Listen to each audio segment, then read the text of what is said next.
Heartland by Jim Lehr. He is Science Director of the Chicago-based think tank, the Heartland Institute. Thank you for joining us, Mr. Lehr. You're welcome, Jacqueline. I'm glad to be of help. Are you surprised that given, all the high-tech innovation, the structural reinforcements that we know have gone into building the nuclear reactors in Japan, which is, of course, one of the most volatile earthquake zones, that we have now not one, not two, but three nuclear reactors where the cooling systems have failed? No, Jacqueline, I'm not surprised at all, but I'm also not worried about a major disaster to the people of Japan outside of a small amount of radiation sickness. We, as you know, of course, Japan is the most seismically active country that operates hugely on nuclear power. There are 56 power plants, and they build them for the worst possible disaster. This is certainly one of them. They go through these kind of emergency procedures on a regular basis to deal with a meltdown, and they're doing this now. They're prepared for it. Certainly they don't want it to happen, but they are able to deal with it. We rank nuclear power disasters on a scale of 7. Chernobyl was a 7, the worst disaster. The 3 Mile Island disaster in the United States in 1979 was a level 5, where there were no fatalities from the meltdown at that plant.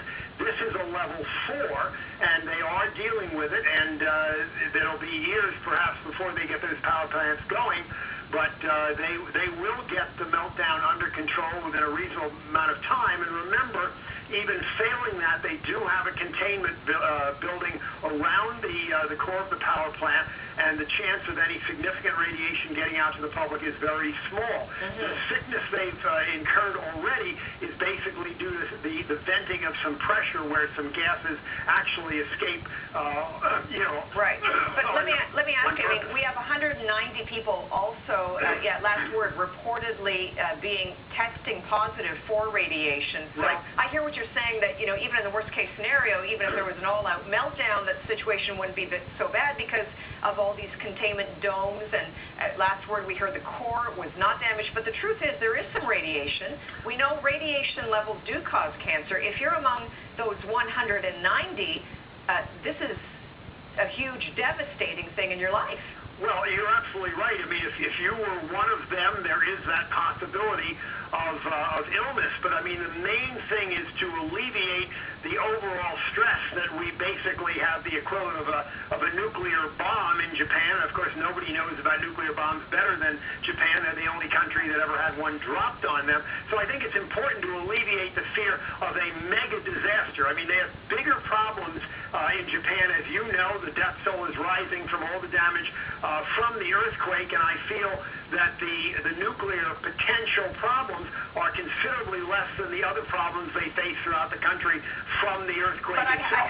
There will be a small amount of illness, as you point out. I understand what you're saying, but it's not over, and this is where the fear many people say lies. They say the fact that they're even using seawater to cool down these reactors is a Hail Mary, and we know that... No, it's not a Hail Mary. I mean, they have many, many backup plans, and seawater is certainly one of them. They have been through these drills over and over again, and they will get control of it. I mean, I cannot... I feel very badly for anyone who has been subjected to the radiation, but we are not seeing an imminent disaster to Japan, nor are we seeing that nuclear power are time bombs around the country. It's actually the safest form of power we've ever had. You know, Jacqueline, there are 444 commercially operating nuclear plants in the world, and there has never been a single fatality in any of them. We lose 200 people a year in explosions in conventional power plants of coal and natural gas. So people should not fear that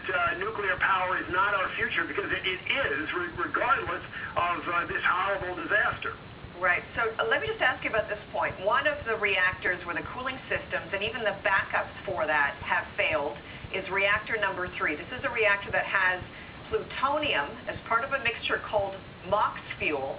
We talked to one expert, a health and environmental expert, who says that is especially deadly if there's exposure. So we already believe there's a partial meltdown of that plant. If this goes any further, plutonium exposure is not a good thing. It certainly isn't, Jacqueline, but it's not going to go further to the point that it's going to be openly exposed to the public. I mean, but how do you know that, Mr. Lehr? The plant's going to be out of operation. But how do you know that? Because they are built for Coolant, they assume when they build this plant the worst possible disaster. But they the backup plans, they fail. go through these procedures over and over again, and sadly, the worst case disaster has occurred, but there's nothing that they are not prepared for, and seawater is clearly one of the backup plans. It is not a Hail Mary.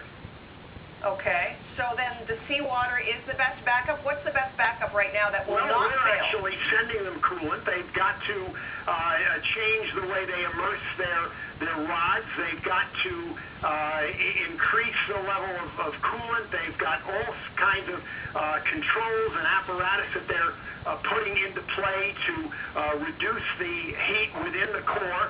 They're doing that as we speak. I have absolutely no doubt that they're going to get control of it, and that a huge population is not going to be exposed to radiation that is going to be life-threatening. They've already had enough of it. This is to be expected almost, but I'm very confident that the people of Japan do not have to see the nuclear meltdown that is going on as being an imminent disaster, increasingly to the health of the public beyond what they're already experiencing from the earthquake. I just want to ask you then, I mean, if you're saying, you know, the backup systems, they have many to use and utilize, but what we're seeing here is a deteriorating situation, because initially we had one reactor where there was a blast. Then we had a second reactor, which is also believed to have suffered a partial meltdown. Now we have a third reactor where the cooling system again has failed. So it's building in numbers. It's not decreasing. How come if everything's working in terms of backup systems? Well, this is, again, what they expect. They move from Plan A to Plan B to Plan C. And remember, they have a containment building around the whole thing to stop the worst-case situation of it getting out. I'm not trying to minimize the terrible situation at these power plants. What I'm trying to minimize is concern that we're going to have, you know, the equivalent of an atomic bomb in terms of radiation getting out within the public in Japan. That simply is not going to happen. Well, many people are saying, you know, if it's a total of 6 reactors that are on emergency, let's hope not all 6 get to the point where the cooling systems fail. I mean, no one would like to see that, but we continue to watch it. Jay Lehr is with the Heartland Institute. Thank you. You're welcome, Jacqueline.